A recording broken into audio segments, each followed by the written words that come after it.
Welcome to the Caregiver Relief Podcast, where we support family caregivers navigate the challenges of aging, dementia, and caregiving with compassion and clarity. I'm your host, Diane Carbo. This episode is sponsored by myvitalvault.net, your all-in-one life organizer for aging adults and caregivers. It's designed to help you securely store your essential legal, medical, and emergency information in one easy-to-access place. Because when a crisis hits, being prepared can make all the difference. Join our Caregiver Relief community, a warm, welcoming space where you can connect with other caregivers, ask questions, share stories, and find support from people who truly understand. Visit community.caregiverrelief.com to join now. Because caregiving is one of the hardest and most meaningful things you'll ever do, and no one should have to do it alone. And if this episode speaks to you, please take a moment to like, share, or comment. Every click helps us reach more caregivers who need encouragement, resources, and hope. And in today's powerful episode, I'm joined by Dan Cohen, the visionary founder of Right to Music and Memory. Dan's story begins with a transistor radio under his pillow and evolves into a global campaign to bring personalized music to the most vulnerable among us, those living with dementia, in isolation, or in nursing homes. You'll hear how music has the power to reduce behavioral issues, uplift spirits, and even rekindle lost memories. Dan's work reminds us that music is more than just background noise. It's a tool for healing and a human right. So whether you're a caregiver, healthcare provider, or simply someone who understands the magic of a favorite song, this episode is for you. Let's dive in, Dan. Thanks for joining me today. And I've been a huge fan of yours for decades. In fact, you're the one that made me aware of the power of music. Awesome. Thank you for having me, Diane. And I'm thrilled to have an opportunity to talk about this because the use of music for people who have cognitive decline is really underappreciated and underutilized by families and by the healthcare system, right? We're all about the pills first, right? The pills. And when it comes to behavior and how and thinking and psych stuff, we don't really have a lot of wonderful, for dementia, there is no cure. And the cure is many years off, even though for the last 15 years, it's been around the corner. It's around the corner. In the meantime, people go through their lives, get the disease, and many years later, whatever, pass away. And all of that didn't help them. So what can we do today to improve their lives? And we're also working against societal attitudes towards people with dementia. No one's home. It's all over. Even when a neurologist may give them a diagnosis, very often it's reported by people who've been through this. They said, yes, you do have Alzheimer's disease and go get your affairs in order and maybe we'll prescribe a pill for you. But with other, maybe cancers, they're given a binder. Here are all of the things you should know to maximize your quality of life. Here's a support group you could contact and talk to your peers going through the same thing. It's a whole different level of hope and reality of like you can change things. People aren't dying tomorrow. They got years to go. And many years, and for many people, many years. And what can we do today to change the trajectory? Music is turning out to be a really important part of that. Dan, I've worked in senior behavioral health. I've worked in acute rehab with head injuries and stroke survivors and people with Parkinson's. And you're right, the most underutilized activity that we have that could be so meaningful. It's affordable, it's easily accessible, and it's just neglected. And caregivers out there, or even healthcare professionals, don't understand just how powerful a simple song that somebody knows can help them relate to something, have that human connectivity for a moment. And I think that's so important. That's been one of the outstanding, relatively consistent outcomes is so often people are inward there. When you have this disease, even earlier on, when you still can think about, you're in the present, you have all of your long-term memories, and very much in the present, you're living and you're talking with others and you're thinking about this. It's super anxiety provoking, scary as heck. And then over time, people just, others around them friends don't call. Oh, they have dementia. Oh, I really can't visit them. I don't know. I'm nervous. What do I do when I'm there? What if they do this, do that? And so as a result, people don't visit. And that facilitates that loneliness slide. And loneliness and depression, even increased shortening of lifespans, is correlated with loneliness and depression. Exactly. But because people, they don't understand often, is that our emotional systems are still very much intact. We are who we are. And the music, though, will help if they're not communicative. The music may help them just start by singing a song together that they know and love. And then that people become more alert and engaged, may recognize the people in the room. And that connectivity thing just starts to snowball. Now, when the music ends or the visit ends, there is some residual effect, and that can be 5 minutes or 5 hours. People say there's a big study, or in New York City, big hospital, 100 people with advanced dementia, and they gave them like 30 to 45 minutes of music in the morning and the same in the afternoon. And they had that music, 45 minutes, last the rest of the morning generally, and the same thing for the afternoon. So then you're getting all day improved day, quality of life. And people are happy, more joyful. It's right. And they feel more sense of self. And they're not worried about their life and their families and how they feel, because they're totally swept up by the music. It feels good. And it's not just sitting around. In nursing homes in the U.S., way more than 90% of time of people in nursing homes, especially those with dementia, is spent idle.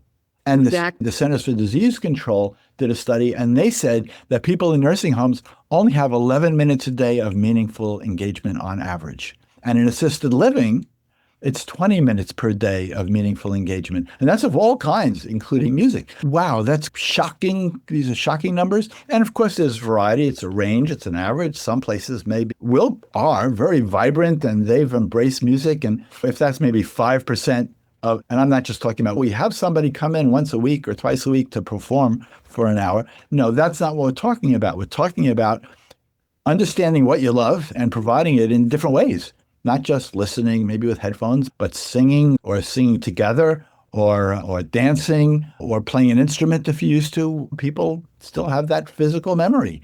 And there are lots of stories about famous musicians and such. They may not have that short-term memory, but give them their guitar or the drums or the banjo, whatever it is, and they're off and running. Glenn Campbell, that was the perfect example. He went on tour, even though his dementia just kept going with his family went, and they put him on stage, and he sung, he played. But when he got off the stage, he was struggling if it wasn't. That music just really was critical. Yeah. I think one of the things I want to point out to my listeners is you really promote personalized music. So what was the moment or realization that you inspired you to have people bring iPods, that personalized music, to people in nursing homes? So this was in 2006 on the radio. I heard a journalist talking about how iPods were ubiquitous. They were everywhere. I thought, a lot of young people have them, a lot of adults. But certainly if you're older, you're in a nursing home, you have dementia, you have no device. And so I called up a nearby nursing home. I'm in New York, a large one, a public one. And I said, I know you already have a lot of music. You have karaoke and live music and entertainers come in, but can we see what added value there is to reconnecting people with their music? And so I went in as a volunteer, and every couple of weeks I'd set up people with playlists, and I'd get them headphones with the music and an iPod, and people would light up. So it's that light up moment, which would happen time and again for people, but it would only happen if it was their music. It wasn't mine saying, oh, the family said he likes country music. And so what? I pull out one of the 10,000 country songs or a list of 10. It won't work. Anybody knows that whatever genre they love, we're still very particular on what we will enjoy now, what we feel like listening to now. And so there's a big difference between just, knowing the genre, or even if somebody said, oh, my mom loved Elvis. And so then they went ahead and they made 100. Elvis has 114 songs that were top 40, right? Billboard. But but maybe this person only loved 5 of his songs. and the rest he's never heard. So that's not necessarily a good fit. That could be hard to, oh, I can't listen to this. They take off the headphones. So it's not working. It's not working because we didn't hit that sweet spot. And so, yes, so the more we know about what someone really likes, the more successful we'll be. So people will report, they say, I made them that genre list and they're reacting. So yes, it's better than nothing and sitting in quiet all day. So maybe you get that 10 or 20% change in behavior, but we're missing the 100%. And we don't, with medications, we don't say, here's a medication, take it 3 times a day and it will have this impact and it's the best there is out there. We don't say, you know what, we're going to give this to you 1 pill every 2 weeks. We don't do that. That's kind of malpractice. And so we have this tool that is like medicine. And if we prescribe it and regularly have it every day or twice a day in different forms, it doesn't have to be just headphones. Wow, we're going to usually get that outcome. Sometimes people get tired of the particular song or different song. Fine, pull them off. It's a process. Update it. What else can we get? Let's think about this. Let's try that. That kind of thing. I was in a doctor's office the other day, and I was so surprised because everybody there had gray hair. And there was equipment around, and they were playing music from when I was younger.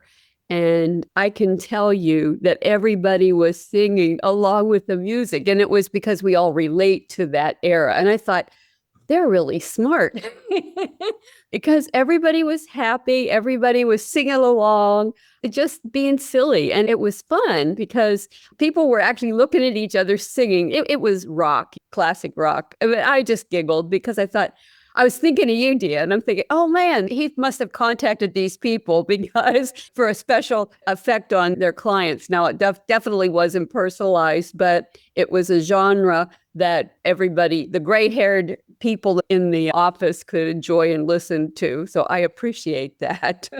I was at a New York Mets game last night, and I love the way they put these, like before the pitcher throws the next pitch, maybe to get everybody all riled up, 5 seconds of a Billy Joel song or Diana Ross and Supremes, and they pick that little segment that right away fires up the audience and they know the words and they all start singing. But yes, so yes, there are pieces in common and songs in common. Oh, yeah.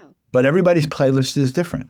You can have 2 people from the same part of the country, the same age, the same demographic kind of history. And when I've done this with groups like in a day program, and I'd set up, let's say, 15 people with their music, and maybe they'd have 30% overlap, but the rest would be different because their parents come from different countries, or they just had one person's parent liked to take them to musicals all the time. And so they had different playlists ultimately.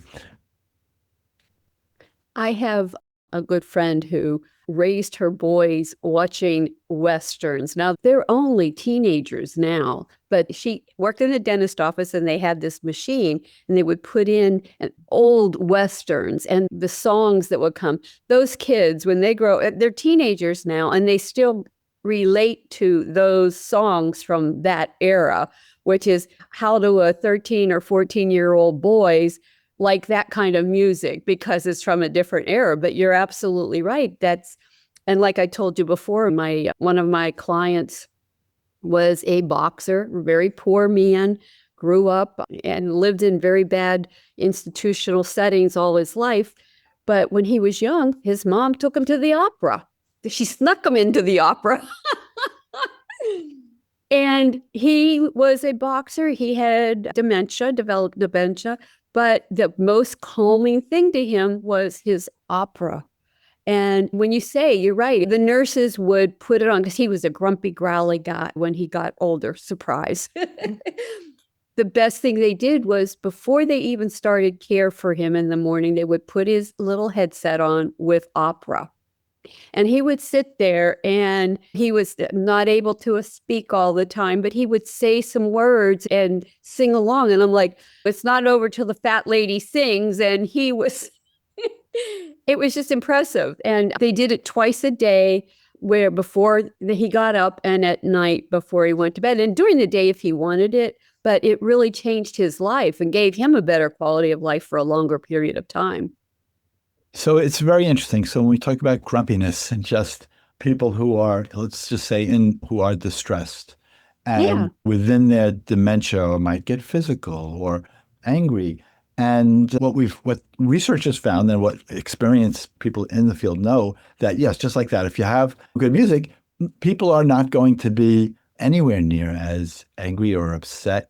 They're going to Yeah. be listening to their music. And people are also not going to hurt anybody else or hurt themselves because they're listening to music. And that is part of that New York City hospital system study there. And there was a lot of people maybe who've been previously homeless or maybe a lot of anger in the room. And their violence went to zero, zero. And also the other thing that happens, so that's one really great thing. At home, though, people say, Mom, I told you I would keep you home and take care of you, but Mom, I can't help you Yep. anymore. We're going to go to a nice place. And Mom might be angry or this and that. But because Mom was just not maybe too agitated or for whatever reason, but the music could really help to calm that at home. It changes Yeah. the environment. It changes the interaction to be more positive. And therefore, in my opinion, I'd love to see people can stay home longer. It was Exactly. some interesting results. AARP actually just sponsored a big report by Deloitte on quality of life. Can you summarize the world's research on music and dementia? And they just issued this report. Anybody could find it, AARP, Deloitte, music. You'll be able to Mhm. pull it up. And they said that music reduces depression by 48%. That was the top, Wow. which is huge, right? Yeah. If there was a pill that could be given out that would just reduce depression without any side effects, Yeah. right? That would be an instant new big blockbuster, multi-billion dollar. And Exactly. they found that people's emotional well-being improved by 30%. Their sleep improved also by sleep quality by 30%. Neuropsychiatric symptoms, as they describe it, decreased by 22%. And also they found, and one of the big problems about a lot of people will implement this, certainly if you're home, you're a caregiver, you have the power to make something happen pretty easily. But if you're in one of our 14, 15,000 nursing homes or 30,000 assisted living communities in the US, you don't have such a power. And so at a lot of those places, some of them, again, that 5 or 10%, will walk the walk. We're going to make this happen for our residents. The other 90% says, this is not making us any more money. And so we have the basics. We have people come in, do music. We bring people together once in a while and do sing along. But there's no financial motivation. So what Deloitte found is that for every dollar invested in music engagement, $2.40 comes back in savings. Impressive. So that's very huge. Doesn't help someone at home. But for those who are maybe working or connected with long-term care or having a parent go to long-term care, you can ask for, it's like I had this woman in Toronto, I was up, and she said to me, I've had my mom at home for 5 years. I know about this music thing. I set her up with the music. It's worked great. But now her condition has declined physically. She needs to go to a nursing home. And she went to the nursing home with her mom. And she said, here's my mom's music. And she had a music player set up. And can you make sure my mom gets this every day? And they said, oh, no, we can't guarantee that here. We don't have the staffing to Oh. individualize attention this way. And she flipped out and went to try to escalate it to the government. So it just wasn't considered the norm because long-term care, they're responsible for 3 meals a day, a safe place, and medication. But there's nothing about quality of life that's really you can depend on equally across the system. One place, Yes. depending on the leadership and the money available, not that this involves any real money, it's really Yes. because somebody could hum, a song as they're working with them, bathing them, because music's really great for preventing. There's something called bathing without a battle, right? That it's a lot of people just, who are you and what are you doing to me kind of thing. But when they have music a few minutes beforehand and during, then the bathing experience runs smooth and is fun. And the same with grooming and other activities of daily living and going places, maybe going to a doctor, a medical appointment where people might get really anxious. The music can help get through the appointment rather than, oh, no, we have to go home now because it's too much chaos going on. One of the sad responses from this facility, the nursing home facility, said it wasn't in their realm or it was too much. The sad part is nursing homes are supposed to be a home setting, because you don't call people patients, you call them residents, and this is their home now, and you're supposed to accommodate their needs in their homes. So when I hear that, it makes me sad, because here in the States, of course, I'm a fierce advocate like you are, Dan. I would just tell the administrator or tell the doctor that's over that patient, I want this on or script written that this is given to them every day. And they do have activities directors in the facility. An activities director should be able to bring those iPads around or headsets around and let people do that. Or it can be doing it as a treatment, their treatment for the day. There are ways to work around that. And I'm sharing that with my family caregivers, because you really want to go in and encourage the facilities to support a personalized music program for their loved one. Yes. The challenge to that activities director is they would love to do it. They work tirelessly, right? And often they are overwhelmed. Look, during the pandemic, they were just consumed with setting up video calls, right? Yes. Because people couldn't visit. So everything else fell to the side. But it takes leadership to be totally universally the person in charge of the social work, the administrator, the director of nursing, the assistant director of nursing, everybody to say, yes, it's something we're going to do, and everybody can do it. It's not, oh, that's their job in activities. Oh, I have 200 people to have. I can give them a music player, but they don't know how to recharge it, even if they could turn it on. So somebody's got to every day be checked. There has to be a system around that. So there's where that's where we start running into, if you're serious about it, like anything else you do that's going to apply to everybody, you sit down, you make a system, and you can, and there are assistants by different, there are national programs and regional programs that are meant that, like, they do this easily. 100 people, no problem. Here's how you roll it out. And they'll work with you and they'll train you and you can make it happen. So it's doable. It's not, you don't have to reinvent the wheel. Exactly. And so it's just like now we're seeing more and more smart speakers. Somebody has an Alexa next to them or a Google Home or Apple HomePod Mini, and it's set up to say, yeah, play Sam Cooke's top songs or play the top songs from when I was 10 years old. Played it all the time. Say, play the top songs from 1961, 62 when I was 10, 11, 12, 13. And that's a good way to just instantly get most songs that you're going to, when you don't want to listen to a song, you just say, skip this song. So for those of your listeners, I don't have a smart speaker. I said, find someone who's got one. And they may even, some people have extras now. It's like the old days, people went to generations of music players. And they may have one sitting around you can have. And you need to have subscription to like Spotify or something, and that also is a foreign language to a lot of people. Again, get that grandkid in here. And if they have a family plan with 5 people, 5 slots on there, and there's 2 slots free, take one of those slots. You won't have to pay that $10 or $15 a month for music, right? And get them in to show you. But also don't let them go too far, because they can show you and then you forget, and, oh, I forgot how to get, it's not working. And so you can write out instructions, say, Alexa, play this, play that, put it in writing, and then that could work very well, just the way, say, Alexa, what time is it, or what's the weather out?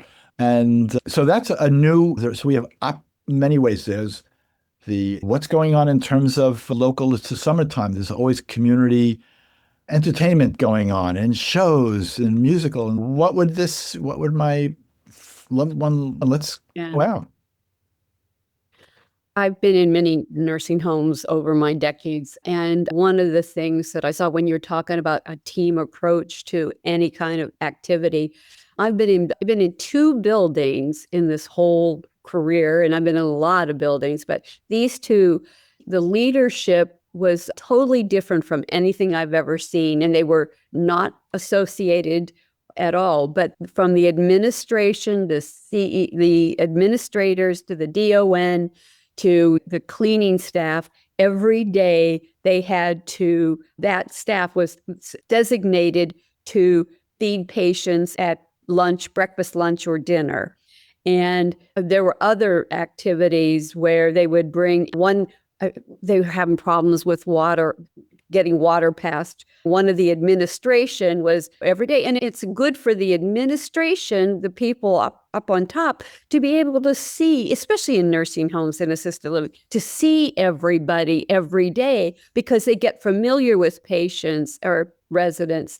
and they get familiar with the families. So I really think that any family member out there, nudge them along when you're looking for a personalized music program in your facility. Dan, can you share a story that really moved you where you saw music truly transform someone's mood or behavior or sense of self? Sure. Well, actually, this is a story we're talking offline a little bit about strokes, and I'm going to. Anything can happen just because you have dementia. You can have anything else. You can have a stroke. You can have a heart attack. Yeah. You can have aphasia. You can. So this one gentleman I was called in. He's probably in his 40s, and he's in bed, and he had his, I don't know, foot amputated or something, diabetic sort of related advanced stages or something, and so he warned me. He said I have a very eclectic playlist of songs I like, and I did that, and that worked out fine. I came in every couple of weeks, fixed it up. And then I came in one day. So he had a stroke or something like that. And he's in a coma. And what should we do with the music? And I said, I don't know. With the nurses, let's try keeping the music going. And we divided up the music. So different music played. And then I came back and said, so how's that going? They said, all we know is that when the music is playing, his eyes are moving.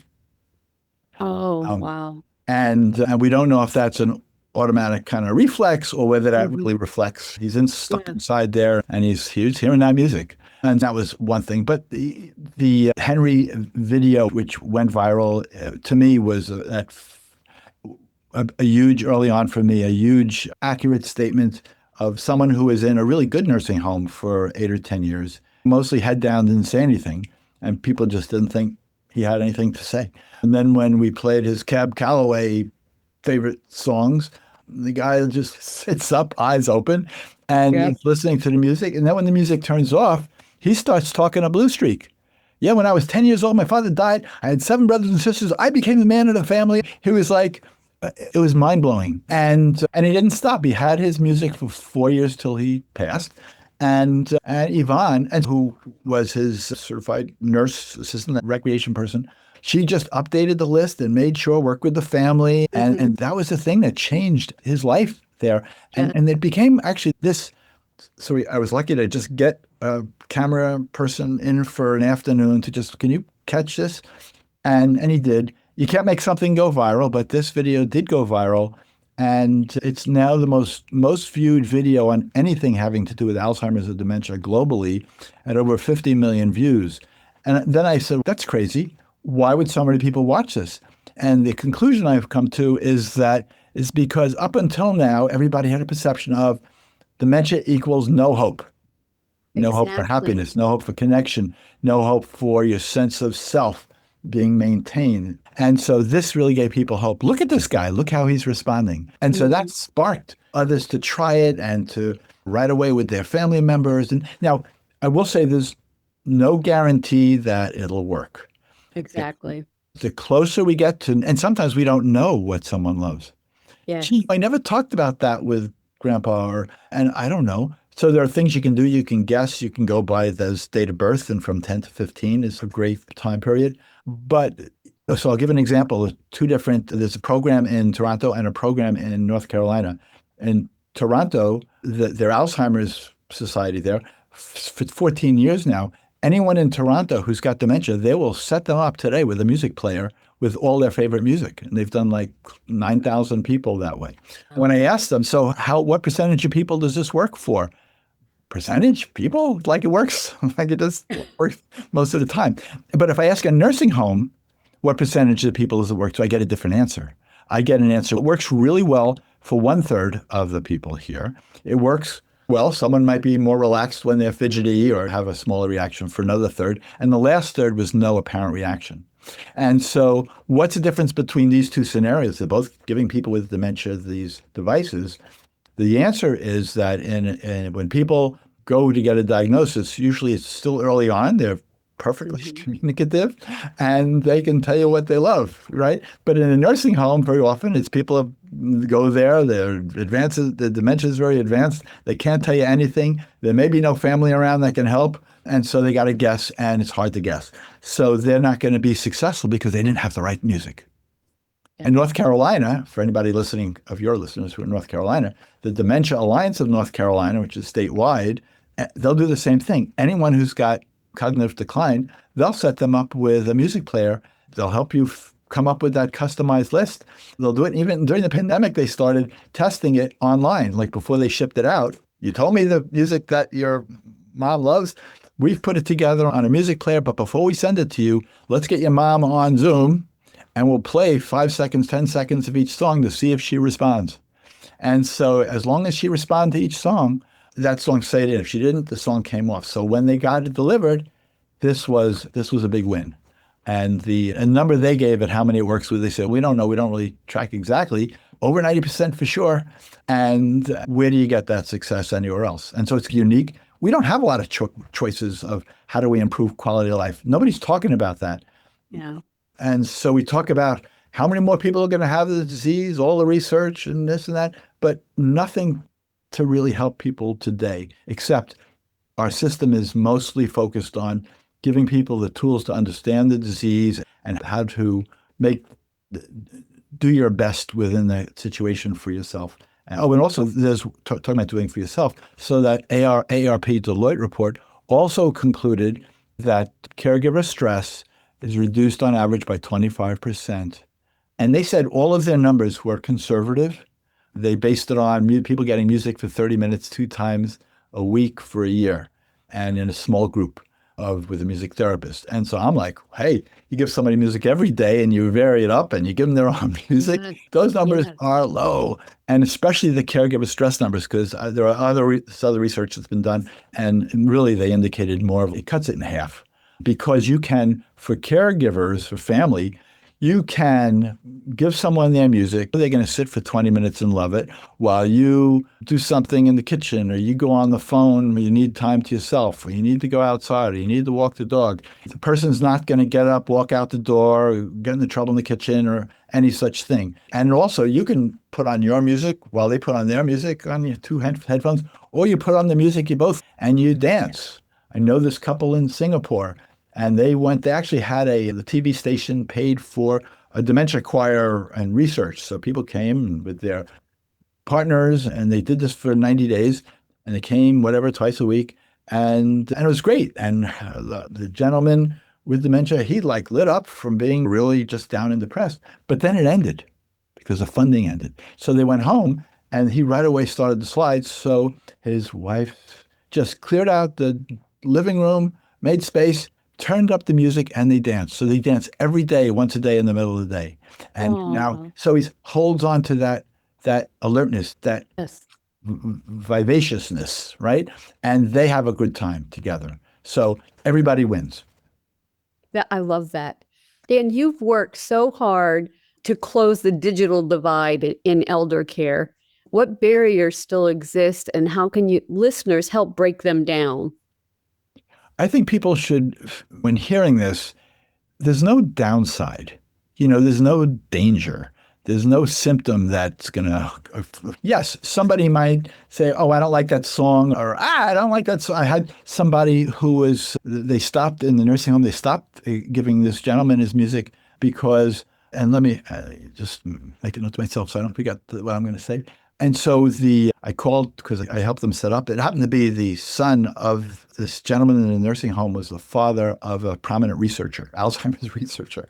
And, oh, wow. And he called me to help. Can you make sure they do this? My father said, fine. Maybe they'll do more than this in the home, but with him, he'll be part of that. And so then a couple of weeks later, I asked, how's it going with Mr.? And so we stopped the music because he was crying. So I called the son. I said, the son, they stopped the music. He was crying to the music. We didn't want to upset him too much. And he said, what song was he listening to? And so the director said, tell me the name of the song. I don't remember what it was. And then when I told that to the son, said, oh, that song was his wedding song. Oh.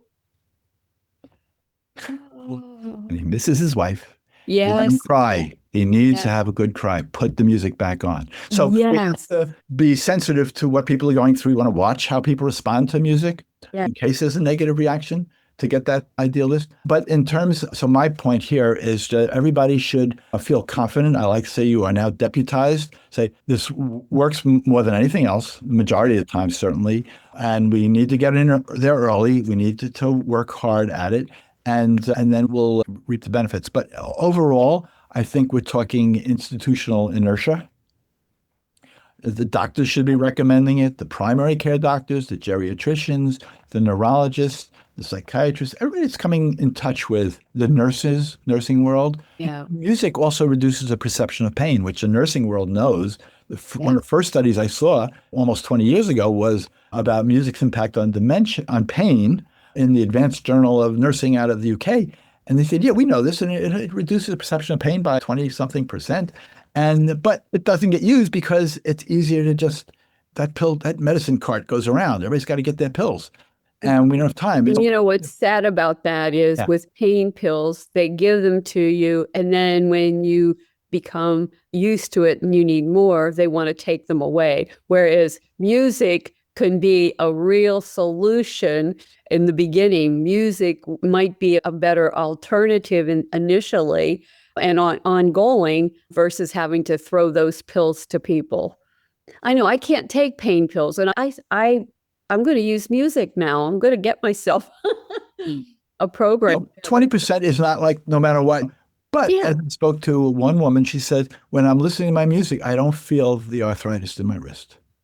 It'll vary. Try it again. No guarantees. Absolutely. But if it works, you have all of this upside. And so going back to obstacles, I would say we need to advocate like that daughter in Toronto and no, I want to speak to the administrator. I want to speak. This is what thousands of other facilities in the U.S. there are 40,000 long-term care places. So if you have maybe 10% really doing this, well, that means you have 90% that aren't. They'll tell you, oh, we have a full music program here. Look at our schedule. No, I don't want to see what you have in terms of schedule. I want to know what percentage of people never go. Exactly. Right? For whatever reason. What are you doing for them? And for those who go, how would they rate it? Are you asking for feedback? My mother just died not too many months ago at 96 in assisted living. And they had always music performances. And she said, and I said, she was there for 7 years. I said, did they ever ask you what you like? Or she said, no. Yeah. Or what? And I was talking to somebody that runs something called a big nonprofit called Sing for Hope, and they provide like singers in nursing homes and musicians and stuff, live music. And we need to, it's important. It's part of their credo. No, it's the responsibility of long-term care to know what it's not. They may ask on admission, what music does your mom and dad like? And it's there, but does it just go in a drawer and sit there forever? Or is it posted in their room or somewhere where they can always see, oh, they love this or they love that. So you can, instead of just good morning, Mrs. Smith, how are you? What a beautiful day. You say, oh, let's start humming whatever tune from whatever I know you love, so-and-so. And I'm going to put it on my phone right now for the person who's making the bed or the maintenance person who's fixing the heater or the light bulb. Everybody can be doing this and stuff. Yes, so we need to be more proactive, and it's within our rights to demand. That's why right to music. I'm saying this is a no-brainer. Of course we will. Because we all, during our lives, studies show, listen to more than 2 hours of music per day on average. We listen to a total of 1.3 million songs, averaging 3 minutes each, in our lifetime. And two out of three people, when surveyed, will say, 2 out of 3 people will say, music has really been important and is for my mental health and well-being. So we have a case to make that we shouldn't say, oh, no, music. No, music is integral to their life, and they don't hesitate to put in TVs.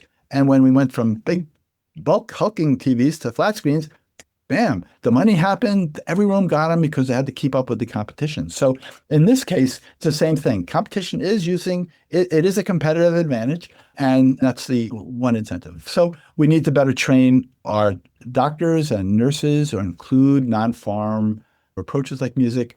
And we need to raise public awareness, and that's my job. ARP's been great. They view music as one of the 12 sort of main pillars of brain health.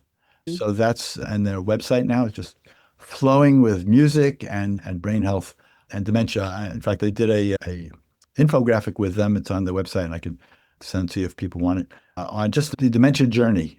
I'm sorry, music and the dementia journey. So, whether you're home, yes, you can be doing all these things. When in the community, music, and look for places like a day program or a memory or a dementia choir in the community or something. And then if you go to assisted living or a nursing home or a hospice. And so all the way through, this. So if you create that playlist, you want that list or device to be going with, or in the hospital. People think, oh, I can't bring music in a hospital. They're not going to allow devices and with wires. No, yes, they will. And They they, will. they know because all surgeons globally, they got music on themselves when they're doing surgery. The patients, in this case, that's a big thing. Now they know that they'll ask you maybe what music do you want while you're going under. And it's not just, it's more complicated than that. Different kind of music when you're under, you don't want lyrics or any such thing. And, but before, and to help with coming out of anesthesia and stuff and recovering can help facilitate recovery. So it's really just communicating to others. When Thanksgiving comes, everybody's around the table, somebody's got to say, who's taking care of grandma and grandpa's music? Do they have it every day? Is somebody checking in? Are the lists being updated? Who's going to be responsible ongoing? Yes, the grandkid who's in from college can certainly go visit and have a great time with music, but then they're going to leave, go back to school, right, for whatever number of months. And so we're off for the summer. And so how do we work that out? So it takes, again, this is a teamwork at home. As people just tell me, they keep saying, gee, this was a huge change in my mom. Even in our relationship, it kicks off, it reminds the way you were interacting before. Because now it might be annoyed that you put me in a nursing home and just that's all I hear. Why'd you put me here? I want to go home. And it helps. It does. Worked in a very large Jewish facility in Philadelphia, outside of Philadelphia. And Christmas and Hanukkah time was very challenging. And the facility wanted to make the residents aware that the public TVs would not show the Christmas shows, the songs and stuff. And I had so many residents in that facility be really upset because while they're Jewish and they had a strong faith, they really liked the Christmas music. And they were up in arms because that made them happy and feel good. So I giggle because you're right. It doesn't mean that it's not bad if you're another faith and you hear a Christian song or even a holiday song and it's what you grow up with. And of course, when you're in a multicultural society like we have, you have to have respect for everybody's choices. But there were so many said, they would go to their rooms and go, I'm watching the Christmas special in my room because I want to hear the music.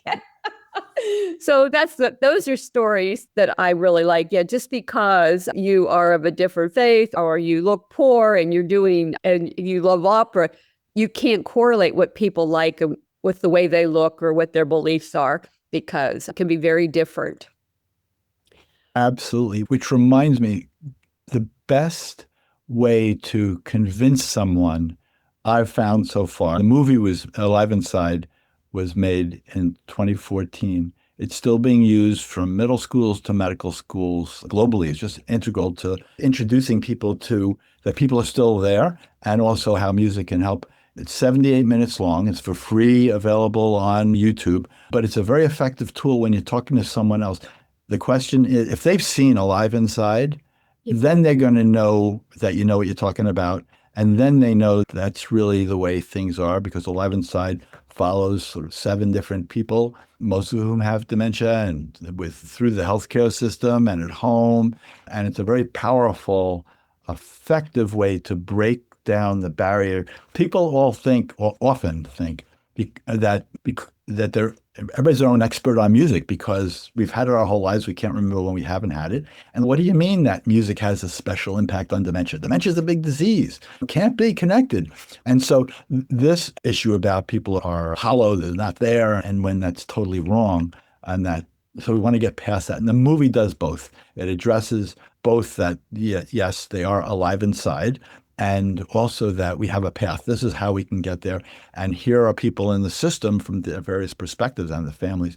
And it's a very moving film. It rates really high, like for those that follow Internet Movie Database with all community response, 8.2. So it's as high as some of the best movies ever made. They won the Sundance Film Festival Audience Award. So the 50,000 people that went to Sundance picked it as the best U.S. documentary out of 400 films. And so you'll like it. It's also on Amazon Prime and Apple TV. If you have that already. To me, that's a powerful icebreaker when you're talking to other family members. Let's all watch this. It's a great intergenerational film, bring teenagers and everybody in. It's rated G. And it's also good to say to as leadership in a nursing home, have you seen Alive Inside? The full, not if they say I saw the clip, no, have they seen the full movie? Or the clip is good, the Henry clip. And that'll get you, I think that should be helpful. And so why are you not doing this? I don't understand. I'll put a link to that on the bottom of our page when we post this podcast. We'll create a page. Dan, can you tell us about your new initiative to music? What are your goals and how can individuals or organizations get involved? So I'm looking on to help. I trained about 5,000 of nursing homes and hospitals and assisted living and hospices and day programs at home. But as I said, there are over 40,000 long-term care, and then up over 50 when you talk hospitals and some of these others. So that means 9 out of 10 places don't really have a system of learning what someone really loves. With music and memory, which I founded in 2010, and in the next 9 years, I trained these 5,000 virtually over an approach to how do you set a personal list for large numbers of people. But then I said, okay, the rest of them, I said, no, thanks. We have music here. Even if people are head down and don't like the music, then maybe 2 people out of 20 really like it, and some are paying some attention, and the rest are like, I have nothing better to do, and I don't like music so much. So that's what has to happen systemically to change, to make it standard in these other 35,000 facilities in the U.S. And so that means what can change the way of policy. The good news is there's a lot of research going on. A lot of research has already been published. It's the most published of all the non-pharmacological approaches. And there are a lot of people that are pushing for this now. But the system is hard to deal with, and it takes a lot of people working together. So that's my focus. And I also work with people in other countries who thought they were alone in saying we need to have more music for people with dementia. And we communicate regularly and trying to build that up and then have the strength of an international collaboration to help come back here at home to just help raise credibility and such. So I do write a blog on LinkedIn. And I'm not on other social media. And so people can reach me through my website, writetomusic.com, or LinkedIn as well. And that'd be great. I'd love to hear from people. And I will put all those links to find you and connect to you on the bottom of the page we create with the podcast on it.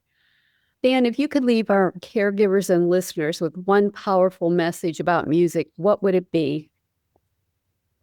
Wow. Music brings joy.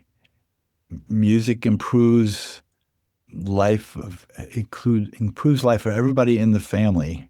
Or even I've seen in a nursing home, if they really go in, the staff gets into it, the morale just goes up when music becomes an important way. Sometimes when you said quickly, but when music is fully embraced by a nursing home, say, the change is you can feel it. It just changes the mood in a place. And so I would say just try it, get other people involved with it, and feel comfortable speaking out, even with doctors when it comes to reducing antipsychotic medications. We haven't even gotten into that. Does my loved one really need all those doses of antipsychotics? Most of the time, that's just to help calm people, but it also has these other really negative, they kind of double mortality rates and does stuff to your way you think and act. And it may calm you down, but you pay a price.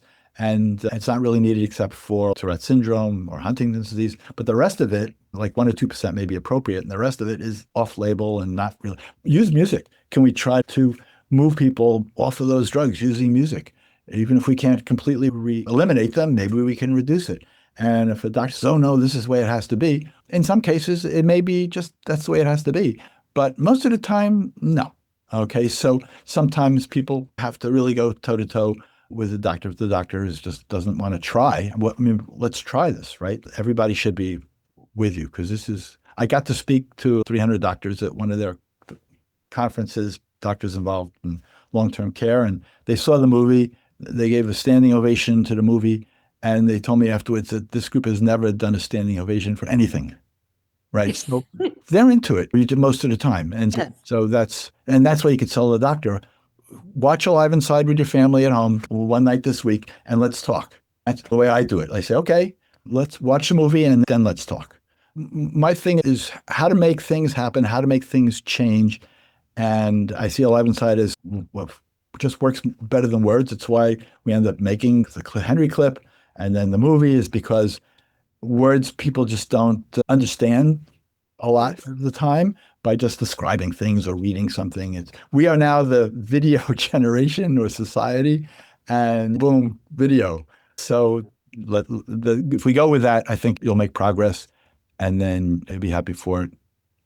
One of the things I'm trying to encourage is all my caregivers out there is I want them to think that of music as a way to make life easier for them in their caregiving journey and taking the time to learn what music your loved one enjoys and making a simple playlist takes some time in the beginning, but it may help you throughout the rest of your caregiving journey decrease stress, decrease challenging behaviors, decrease anxiety, and sleep better. Everybody sleeps better and feels better if they're on start the day on a happier note. It also, so unexpected outcomes, people don't fall as much, especially if they're right. They don't fall as much. It helps stimulate appetite when people are like bummed out. They don't feel like eating. There was one study in Wisconsin which was published, which for people who had choking problems and they gave them pureed food. And when they had the music before they ate, they tended to remember how to swallow. Oh, wow. Choked much less often. It was a small study that it was also wrote this Dr. Stephen Post, who's what's the word? Ethics and end of life care. And he wrote a book about sort of dementia. And with this report, he said, it's our moral imperative to be doing this. This is every day people should have access to their music. So that's beautiful. But the caregiver experience is really important. There aren't many tools. The research shows that they feel better about their own life because people tend to lose their lives. They have more time. There's a little bit of stress relief a little bit because you have a new tool that good chance it's going to work. And when you have the music yourself to listen to, if it didn't work with your loved one, then you've got that. Plug in. Don't forget it. There was a study done in California, and they found that families, even though they had a very rich music life, when the person got dementia and the caregiver, the couple was like, it's all very stressful and just trying to get through the day, every day, they didn't even think about focusing on music. Didn't even think about it. But when they heard this has got a unique benefit for people with cognitive decline, definitely try it. Then they're all over it. Dan, thank you so much for your time. I really appreciate it. And to my listeners out there, to my family caregivers, you are the most important part of the family caregiving equation. Without you, it all falls apart. So please practice self-care every day. Learn to be gentle with yourself. Hey, include music in your daily life because you are worth it.